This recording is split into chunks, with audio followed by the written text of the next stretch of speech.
একটা রেসিপি নিয়ে চলে এলাম। আজকে রান্না করব ইলিশ মাছ। দেখুন, আজকে রান্নাটা খুব স্পেশাল হতে যাচ্ছে। তো ইলিশ মাছটা নিয়ে এসে ভাবছিলাম কিভাবে রান্না করা যায়। শেষমেশ সিদ্ধান্ত নিলাম যে আজকে সর্ষে ইলিশ রান্না করে নেই। তো এখানে ইলিশ মাছের 5 পিস নিয়েছি।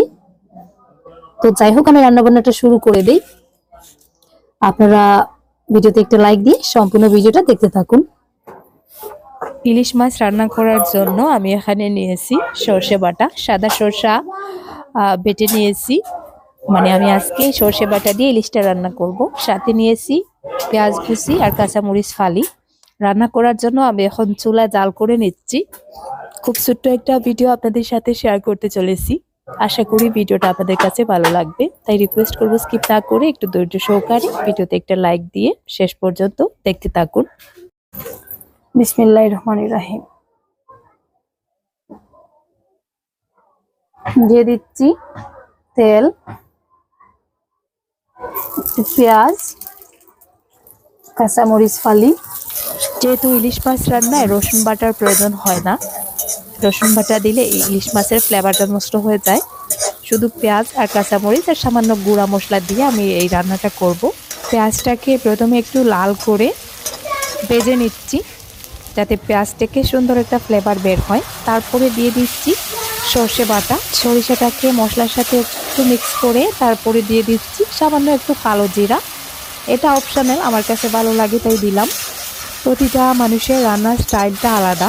আমার রান্নার সাথে যেমন আরেকজনের রান্নার স্টাইল মিলবে না, ঠিক তেমনি আরেকজনের রান্নার সাথে আমার স্টাইলটাও মিলবে না। সবার রান্নার স্টাইলটা আলাদা, ধরন আলাদা। তবে রান্নার স্বাদটা নির্ভর করে তুমি কতটা যত্ন সহকারে রান্নাটা করছো সেটার উপর।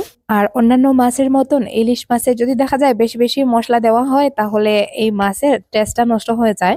তাই যতটা কম মশলা দিয়ে এই মাছটা রান্না করা যায়, ততটাই মানে মাছের যে অরিজিনাল ফ্লেভারটা সেটা অটুট থাকে। উপর থেকে আমি সামান্য একটু হলুদের গুঁড়া, মরিচের গুঁড়া আর লবণ দিয়ে দিলাম। এখন মশলাটাকে ভালো করে কষিয়ে ইলিশ মাছটা আমি কাঁচা অবস্থায় দিয়ে দিব। নর্মালি আমাদের বাসায় কাঁচা মাছ খাওয়া হয় না, তবে ইলিশ মাছটা ভাজার পরে টেস্টটা নষ্ট হয়ে যায় আর মাছটাও ভেঙে যায়।